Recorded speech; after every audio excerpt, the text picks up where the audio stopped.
Minsan sa buhay, marami tayong gustong takasan. Marami tayong gustong baguhin. May mga bagay na gusto nila nating kalimutan. Bakit? Kung bago ka lang sa channel ko at gusto mo lang ganitong video, ay mag-subscribe ka lang at pindutin ang notification bell para updated ka sa mga susunod na mga video. Simple lang ang sagot mo dito. Ayaw mo ng nangyari o nangyayari sa iyo. Ayaw mong maalala ang trahedya na ito. Mahirap makalimutan. At para bang kahit patay ka na ay patuloy ka pa din na magdudusa at babangungutin. Ganito ang sitwasyon ni Conrad na makilala ko siya sa Saudi. Mahigit 3 taon na siya nagpapabalik-balik sa Kingdom of Saudi Arabia. May 3 anak si Conrad at masaya naman siya sa piling ng kanyang may bahay na si Celine. Sila ay nakatira sa Angeles City, Pampanga. Magkaklase noon sila Celine at si Conrad mula high school at naging mag-asawa pagkatapos na sila ay makatapos ng kanilang mga kurso sa kolehiyo. Si Conrad ay nagtapos ng electrical engineering at lisensyado. Sa katunayan, electrical engineer ang trabaho niya sa Saudi. Samantalang si Celine naman ay isang elementary teacher sa Angeles. Taong 1997, tumungo si Saudi si Conrad upang magtrabaho sa isang construction company sa Jeddah bilang isang electrical engineer. Mag-isang taon na siya noon nang mayaya siya ng isang kababayan na dumalo sa isang gathering. Isa pala itong Bible study. Sekreto lang ang kanilang ginagawang Bible study. Hindi man siya mahilig na makinig sa ganitong uri ng mga pag-aaral ay dahil na din sa wala siyang ginagawa ay naengganyo na siya at nasanay na dumalo. Sa basement ng isang villa ginagawa ang Bible study. Konti-konti ang labas dahil sumiiwas sila na may makapansin sa kanila. Dala-dalawa sila kung dumating at dala-dalawa din pag umalis. Kada 10 minuto bago sumunod na may darating at mayroong lalabas. Halos 20 sila o higit pa na regular na umaattend doon. Tuwing Biyernes, ito ng umaga ginaganap. Hanggang sa naging isang ganap na worship service ang dating Bible study. Lumaki sila sa bilang at naging mapanganib ang bawat galaw nila. Dahil oras na may makapagsuklong sa kanila ay tiyak na kulong at deported sila. Naging mainit sa Biblia at paglilingkod si Conrad. Hanggang isang araw, hindi agad nakauwi sa kanilang barracks si Conrad. Dahil na rin ito sa mga dami ng mga trabaho na dapat niyang tapusin sa villa. Mag-alas 8 na ng gabi nang magpaalam siya. Dahil siya lang naman ang uwi ay nagsabi siya na magtataksi na lamang. Medyo malayo ang kanyang uwian. Tiwala siya na makakauwi siya ng maayos dahil hindi naman ito ang unang pagkakataon na umuwi siya ng ganitong oras. Bali pang 5 beses na niya ito at naging safe naman lagi ang kanyang pag-uwi. Ang hirap ng taksi na sandaling yun at nakakadalawang oras na siya sa paghihintay sa kalsada ngunit walang dumadaan na taksi. Tuwing may dadaan ay pinapara niya at baka sakali siya ay pasakayin o kaya ay baka pwedeng gawing car lift kasi talagang napakadilim na. Yung pang-3 na pinara niya ay huminto.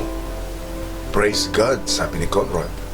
At sinabi niya kung saan siya pupunta. Sabi ng driver, di niya kabisado ang lugar na yon pero iyahatid daw siya. Sa pakiwari ni Conrad ay isang Pakistani driver, pero napakagaling nitong mag-English at mag-Arabic. Tila mataas ang pinag-aralan nito kung papakinggan ang kanyang pagsasalita ng English dahil mahusay at mainam ang paggamit niya ng grammar. 45 minutes ang biyahe. Ito ang alam ni Conrad tuwing umuwi siya. Pero bakit mahigit isang oras na ay di na nakita ni Conrad ang paligid? Mabilis ang mga pangyayari. Isang nakakagimbal ang naging experience si Conrad ng gabing yun. Pinagsamantalahan kasi siya ng Pakistani. May dala pala itong pagaling. Agad siyang tinalian, parehong kamay at paa. At doon, isinakatuparan ng Pakistani ang kanyang makamundong pagnanasa. Nang matapos ang Pakistani, iniwan si Conrad sa isang lugar na sobrang dilim. Umiiyak at doon na inabot ng umaga si Conrad. Hindi naman pala ito kalayuan sa kanilang barracks. Sa katunayan, natatanaw niya ito mula sa kanyang kinakatayuan. May 2 kilometro din ang nilakad ni Conrad. Iika-ika at masama ang pakiramdam ni Conrad.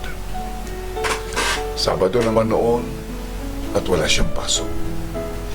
Hindi siya nagpanata sa mga kasama.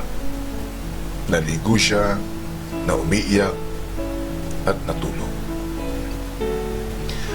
Yung kasama niya sa kwarto ay madalas wala dahil mahilig ito sa sugala.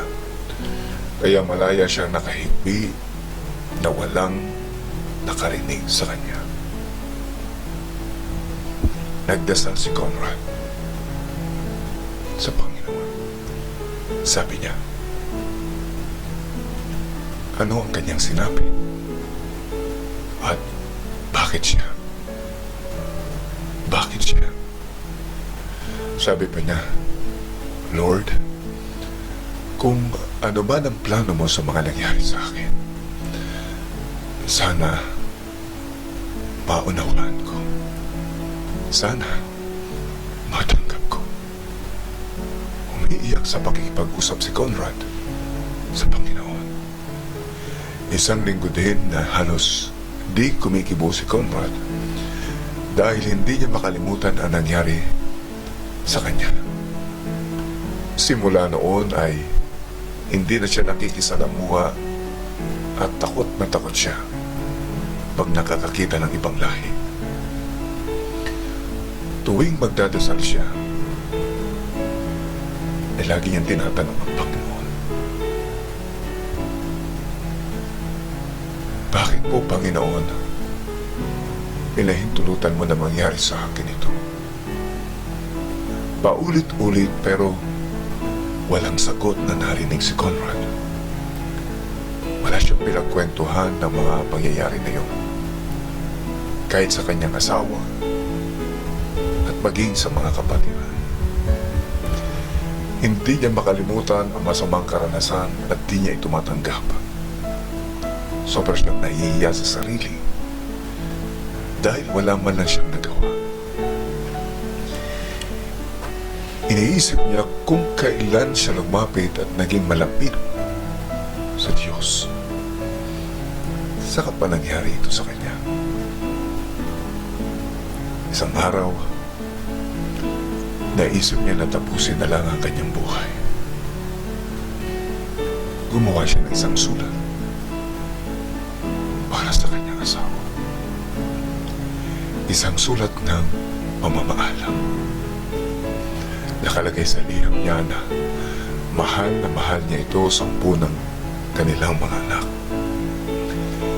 Naging tragic kay Conrad ang mga pangyayari at sa pagkakataon na yun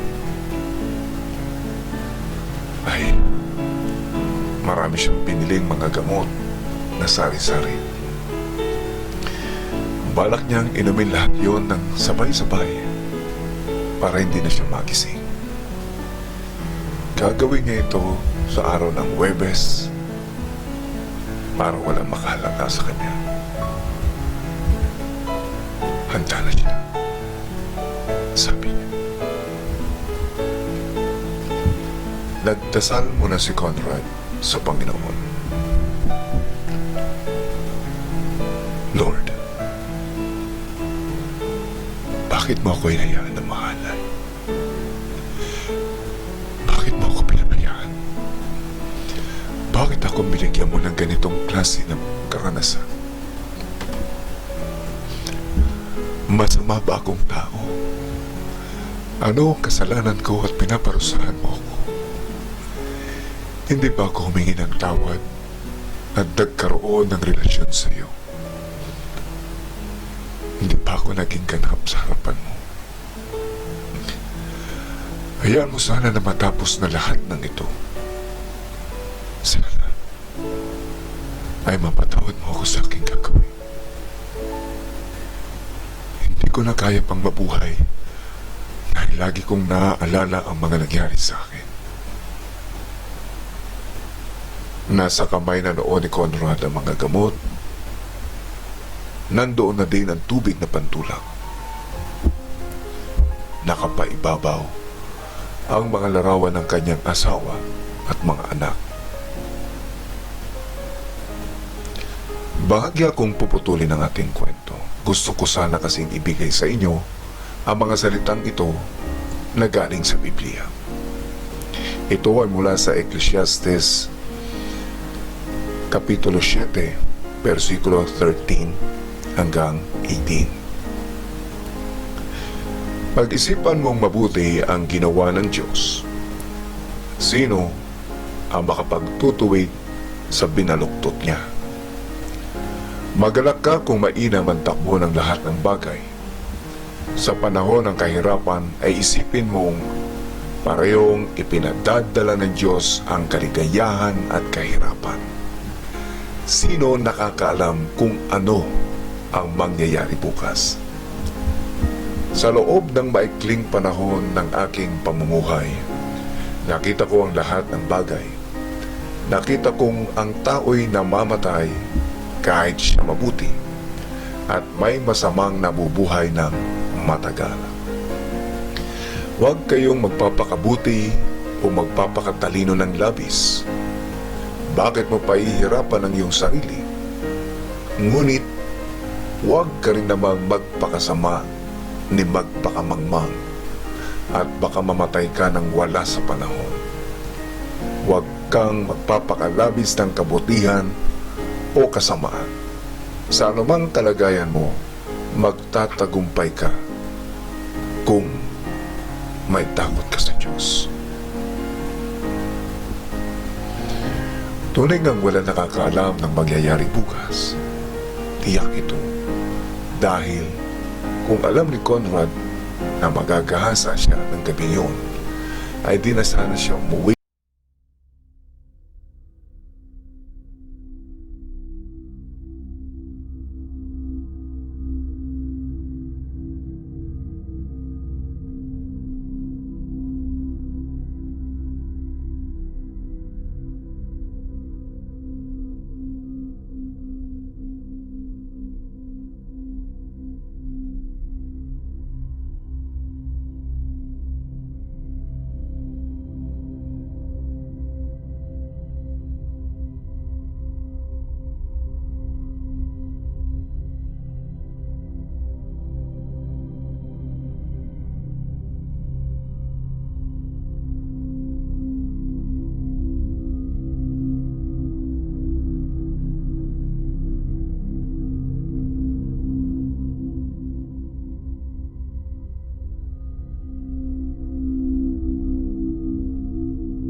Tumayo si Conrad, naguluhan, nalito, kung bakit ganun ang katok.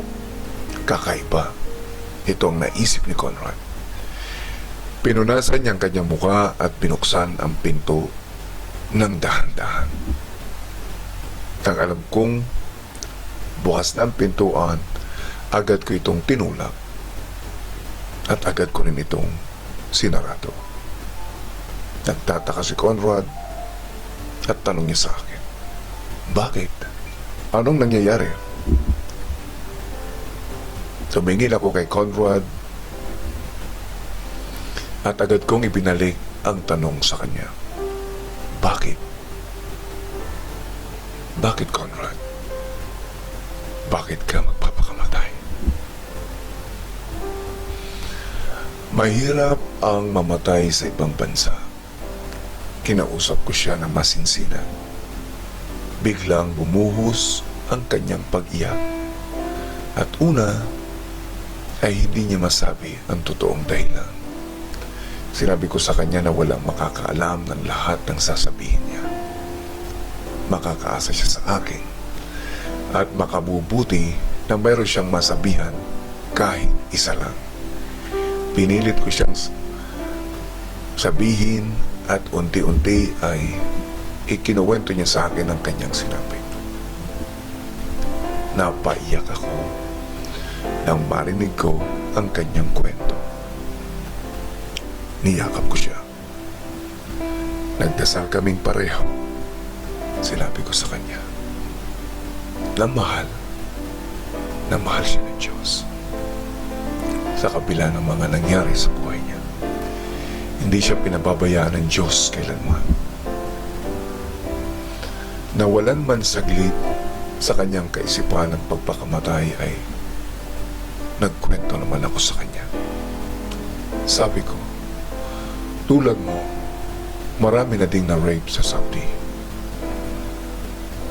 Mayroong dating Nepal at Pinoy na na-rape ng hindi lang isang Arabo, kundi 4 na Arabo. Natulala si Conrad sa narinig niya mula sa akin.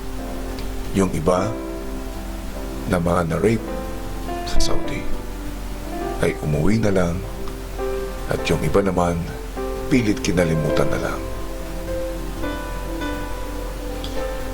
Ang mensahe na ito ay maaaring makapagdulot sa iba na maging babala, na wag nang lumabas ng bahay ng gabi sa Saudi. At wag sila basta-basta sasakay sa kahit na anong sasakyan. Kung hindi naman nila kilala ang kanilang pagsasakyan. Naging maliwanag sa kaisipan ni Conrad at simula noon ay hindi na niya inisip na muli pang magpakamatay. Sa ating pagtatapos, may mga bagay tayong kaya nating kontrolin. Ito ay ang ating pag-iisip, damdamin, at aksyon. Pero wala tayong kontrol sa anumang external o nasa labas ng ating katawan. Ipinakita ko kay Conrad ang kahinatnan ng pamilya niya kung sakaling siya ay mamatay. Maaaring magpakamatay din ang kanyang asawa o kaya naman ay mabaliw ito at magiging kawawa ang kanilang mga anak. Ngayon, si Conrad ay nagtatrabaho sa Taiwan bilang isang factory worker. Sabi niya, 1 taon na lang at mamimirmihan na siya sa Pilipinas kasama ng kanyang pamilya. Naging tagapagpayo na din si Conrad sa mga kababaihan at kalalakihan na maging maingat sa kanilang mga ginagawa. Maraming salamat sa inyong pakikinig, kaibigan. Kung meron ka bang kwento na gusto mong i-share at bigyan natin ng opinyon o payo, sumulat po lamang sa email na nakikita ninyo sa inyong screen. Maraming salamat. Hanggang sa muli.